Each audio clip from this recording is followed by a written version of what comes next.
I am so happy you've joined me.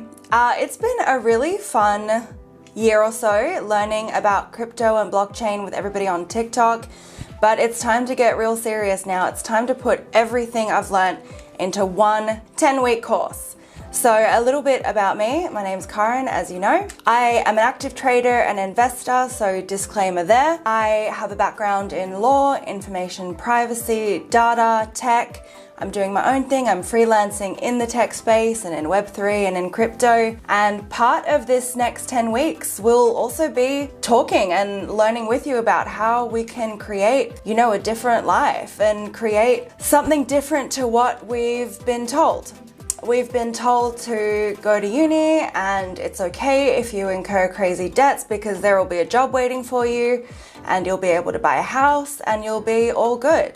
I think the last 2 years, it's been 2 years, guys, of this pandemic. I've spent a lot of time at home thinking about what I wanted from life, and I know that I'm not the only one because I've connected with so many people like you that are interested in this stuff, or interested in maybe what seems crazy, but the more you learn about it, the more you learn how serious this stuff really is and how important knowing about crypto and what's going on in the world really is. So I come at crypto from that angle. I like to do bigger picture, but there's going to be a lot we're going to learn over the next 10 weeks anyway, so let's do it. So let's quickly go over the schedule for the next 10 weeks. So this week we're going to cover key concepts. That's what today's session is. We're going to lay those foundations for this crypto and blockchain learning journey. Then we're going to go into cryptocurrencies themselves. We'll talk mostly about Bitcoin, but a lot of the other main cryptos as well. I think it's really important to, even if you are a trader investor, to sometimes go back a few steps and just have a little, check in that you've got things right, that you've learned, enough about the risks, you're appropriately mitigating those risks, you're taking care of your data, you're taking care of your crypto. The idea is that there's something for everyone in this course. Then we're going to go ahead and learn about crypto and fundamental analysis and technical analysis. What that means is looking at the projects themselves, the teams, are these good investments for you, for what you're looking for? And then technical analysis focuses a little bit more on reading the charts, what's happening with all those candlesticks, what's the go, basically buy low, sell high. That's what technical analysis is all about. I've summed it up for you. Then we're going to learn about DeFi, which is decentralized finance. So what's happened from this Bitcoin crypto bubble is a lot of concepts of decentralization have come from that. So what decentralization means is it basically means taking the power away from one entity, where a lot of power is, if you look at, the companies that hold our information, hold our accounts, hold all that stuff, it's usually in one person's hands. Think of a bank. So this concept of decentralization means kind of taking out that middleman and going directly to the party where you want to go. If I want to transfer you money in a decentralized system, I don't need to go through the bank. I can go directly to you. There's a lot more to it than that, but that is a very basic idea of DeFi. Then we're going to learn about trading and investing in crypto. We're going to get to the real meat of it. How do I trade and invest? What am I trading and investing in?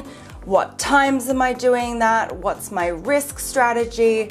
What else do I need to be knowing? What am I missing?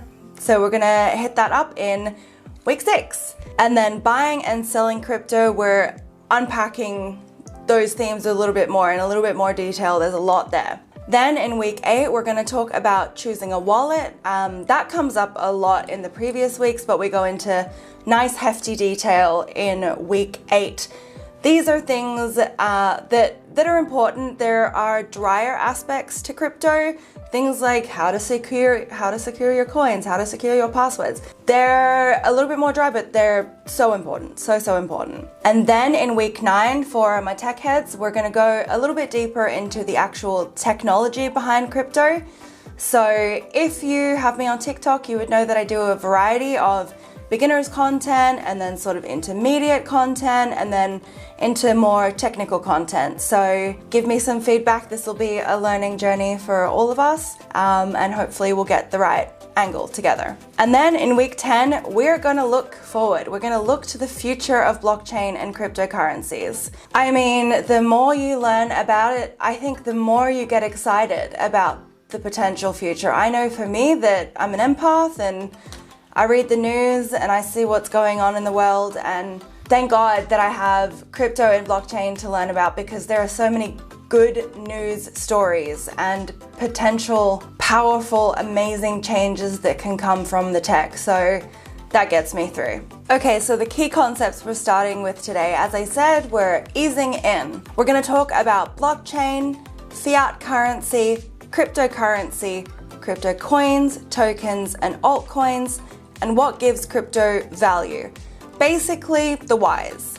So let's do it. So let's start nice and high level. What is blockchain, or a blockchain, or the blockchain? Basically, the blockchain is a type of database or storage record system. If I send you $100 and we record that on the blockchain, what will happen is that will be held in a block. It will be added to the chain of other virtual cryptographic blocks. All that's happening here is that it is a distributed ledger, meaning that it's for everyone to see. Everyone can see that I've sent you $100. It's up there, we can look it up, the information's there. I can't change it, you can't change it. It is a secure database that can be trusted. So keeping it very simple, a blockchain is a public record of transactions.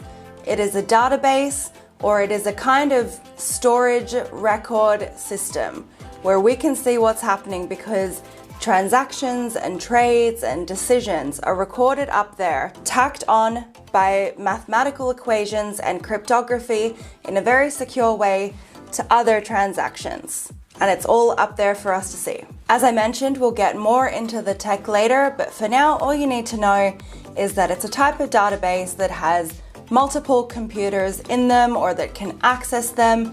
Think of it as up in the cloud. It is a record that is stored on or maintained by a network of multiple computers, which is why it's so secure, because to take down that record of information, it's not like, a typical storage system where you take down that database, and if it's backed up in another database and you take that one too, the info's gone. Unless you take down all of these computers or this network, the info cannot be changed, it cannot be tampered with, and it cannot be altered, and it cannot be deleted. So let's recap the main points about the blockchain. All blockchains are databases, but not all databases are blockchains. All blockchains are distributed ledgers, but not all distributed ledgers are blockchains. The blockchain cannot be altered without breaking it. And cryptocurrencies run on blockchain and distributed ledger technology. So this is just the bigger picture. Bitcoin is a type of crypto, and crypto is just a type of use, or an example of the use of the blockchain technology.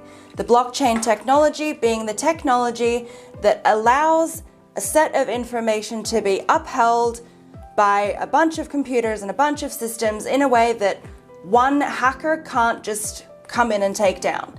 That's not to say that Bitcoin can't be hacked and cryptos can't be hacked, but this is the general idea. So in crypto, you will come across the term fiat currency. So fiat, when I first read it, I was like, I don't understand what's going on. But it's basically just the Australian dollar, the US dollar, the pound. Fiat is a type of money that the government gives to people. So it's really interesting because fiat is not backed by anything like gold or silver. The value of the dollar is determined on how much there is, how it's being used, and what level of power the government has, as well as a number of other things that factor into inflation, global trade, blah, blah, blah. But the point is that fiat currency is what the government says to you, this is what you'll be paid in, this is what we're using in this country, this is the deal. So it's interesting because when I talk about crypto, people are like, but like, what gives it value? What gives it importance? Why are people trading and accepting it? Well, just like what the US dollar or the Australian dollar gives it importance. Certain people say, we'll take that, and certain people say, we'll use that, and there it is. That's honestly all it takes. That is why it scares government so much that we, as a race, a human race, can just up and go. These structures you've created of banks and corruption and politics, all of those things, we might not need to use them in exactly the same way that you've told us we need to. But it's just interesting to note that the US dollar used to be backed by gold, but now it's backed by nothing. All it is that the government says, this is valuable, this is important, we'd like you to use this. So that's a little history of fiat currency. The juicy bit. Okay, what is crypto? So a cryptocurrency is a digital asset or a digital form of money. What is money anyways? In the bank, it's all just numbers on screens anyways, so not a huge leap. Cryptocurrencies are innovative in many ways. One key innovation is the peer-to-peer nature of crypto, which makes it possible to send and receive without having to trust the third party, such as a bank or a payments processor like Visa or MasterCard. This makes cryptocurrency similar to physical cash, except for the fact that cryptocurrencies are entirely digital. So we touched on the history of Bitcoin a little bit, and we will go back to it many times throughout this course, but just a reminder, in 2009, Nakamoto mined the first Bitcoin block, meaning the first transaction was verified and added to the base of the chain. Bitcoin is currently still the #1 in market cap and therefore the most successful, but that's contentious. We can talk about that later as well. Of hundreds, well actually thousands now, there are over 10,000 currencies, attempts to create a digital currency. So sticking with the basics, we're going to learn a lot of new terms over the next 10 weeks. So what are coins, tokens, altcoins, all the rest? Well, the whole coin versus token debate comes down to really what is the function and what is the form of the coin or token. So a crypto coin usually means it's a currency, a cryptocurrency, and is meant to be used as a form of payment. So Bitcoin is a coin, is a cryptocurrency coin. And then a token typically has a lot more functionality behind it. We'll talk about that in a second. An altcoin is a term used to refer to anything other than Bitcoin. So I found that really confusing at the start. I was like, altcoins I would have thought would be more alternative things like on decentralized exchanges. We'll talk about those later as well, but it really is just anything apart from Bitcoin. So what is a token and how is it different to a coin? Well, a token is a type of cryptocurrency that represents an asset or a specific use of a particular cryptocurrency and resides on its blockchain. So in other words, tokens are created on existing blockchains. This doesn't matter too much, just keep it in the back of your head, and as we go forth, these terms will sort of slot into what you're learning. Speaking of crypto terms, I created this crypto glossary a long time ago. It's been on my website for ages actually. So please go have a look, download your free crypto glossary, have a flick through. The idea is that it's A to Z. The more you become familiar with these various terms, the more you see them in different contexts, the more all of this will start to like really make sense. And you're learning a new language, you're learning a new field, a new space. So be patient with yourself, learn words here and there, test yourself where you can, and just keep reading and keep being open to new concepts and new ways of learning about these concepts. So what gives crypto value? Why is a certain type of crypto like Bitcoin on any given day $1 or $60,000? What is driving this? So I like to think of the crypto market in some ways like the stock market. You go and look at the stock market, you see many companies are doing this. What's going on? That is just reflective of the project. What's happening? What is the supply or demand of that project or the product of that project? So the price for a cryptocurrency can be driven up if the demand for its coin outpaces supply, such as the rate at which new blocks are mined or created. So that's how many cryptocurrencies are created. We'll talk about mining later. Some cryptos, like Bitcoin, are hard capped with a preset maximum number of tokens that will ever be introduced. So Bitcoin is actually deflationary. Because it is hard capped at this number, it's written in the code. Only 21 million will ever be created, no more than that. So it's deflationary in that as the numbers go down, actually our demand increases rather than, for example, the US dollar, which is inflationary. We've seen crazy inflation, meaning just print more and more and more and more and more. Can't do that with Bitcoin. So supply and demand. Think about gold or diamonds. They're rare, so the demand goes up. If they were everywhere, if they were on the corner, would they be as rare? Would we consider them to be as valuable? Maybe not. Decreasing rewards. So with decreasing financial incentive, with greater competition, there are so many more projects coming out. That might affect supply and demand or the value of a crypto. And competition, as I mentioned, this is actually an old stat here, 6,500 cryptocurrencies. There are over 10,000 cryptocurrencies now. So the competition is insane. And in this journey, you'll get to learn that these are projects. These are real projects. These are companies with aims and goals and roadmaps and stakeholders and investors. Some of these projects or cryptos are companies doing things in the real world, building buildings, building projects, building infrastructure for our real world. So that's also an important thing to realize, is that we're not just trading little things on a screen. We're backing projects. We're backing teams, building very real things. So that's why it's so exciting. So a little more on what gives crypto value, or what drives the price up and down. So the utility and the needed market cap for transactions, we'll get into that. It's a little bit more complicated, but we'll get into that later. And the changes in governments, laws, and regulations. So if you've been in the crypto game this year or beyond, you would have seen that every time a country bans or says something negative about crypto, the price tanks. And what that is market sentiment. People go, oh, this country's banned it. I knew it was a scam. I knew it was a Ponzi scheme. I knew it. I'm selling, I'm getting out.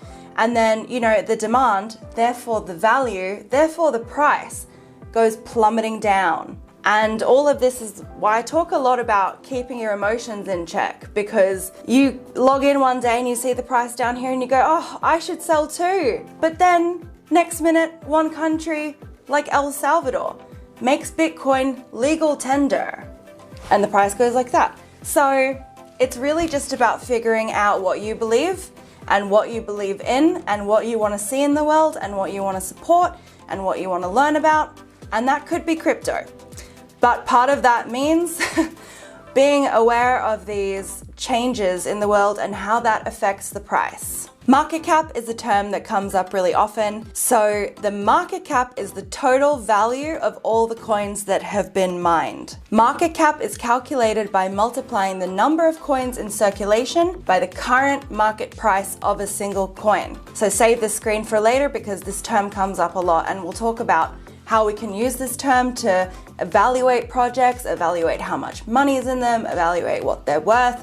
But part of this is just learning new terms, so keep an eye on this one. So what makes Bitcoin specifically as a type of cryptocurrency valuable? So bringing in some of the key themes that I've mentioned earlier. There is a limited supply, so it acts as a deflationary asset, which might be very valuable for a currency. It cannot be copied because, as I mentioned earlier, transactions are recorded on a distributed database that is there for everyone to see. It's basically like in the cloud. You can see whatever in the cloud. If you have the right address to go and look at wherever it is, it's there. But the blockchain keeps track of the transactions and ensures that the system continues to operate based on the original rules put forth in the code. It's transportable. You can send it pretty easily across the world pretty quickly. Having said that, there are many, many other cryptos and coins and tokens that we'll talk about that share these same really useful in a digital environment traits. It's transferable as well. Can you believe we've already made it to the end of week 1, session 1, key concepts? So Please do stay in touch with me. I would love to hear what your questions are, to hear your thoughts on crypto and Bitcoin and all of the above. But I think the next 10 weeks is going to be really, really interesting and really exciting. And I'm sure that this is the right way to do it. We're starting with the foundations and we're going to learn about the potential of this really incredible tech. So thank you so much for tuning in and dipping your toes into this crypto blockchain journey with me. As I mentioned, we've got a 10-week journey ahead of us and there will be many resources to accompany that. There are already tons of free resources on my website, www.cryptocurrencies.com. Go check them out. There is also that free glossary, tons of infographics, and very importantly, my baby that I've been working on for about a year. It's been a long year. My Cryptocurrency Guide to Cryptocurrency and Blockchain Beginner's Guide book. My textbook, my course book, whatever you want to call it. It will be out soon and it will take you through this journey with everything to all your questions answered and more. There will be a couple of videos every week for the next 10 weeks and you're going to learn crypto and blockchain. That's a sitch. So please come along over the next 10 weeks. Let's learn crypto, blockchain, everything from nothing to trading, investing, and starting your future with crypto. Love you guys. Thank you.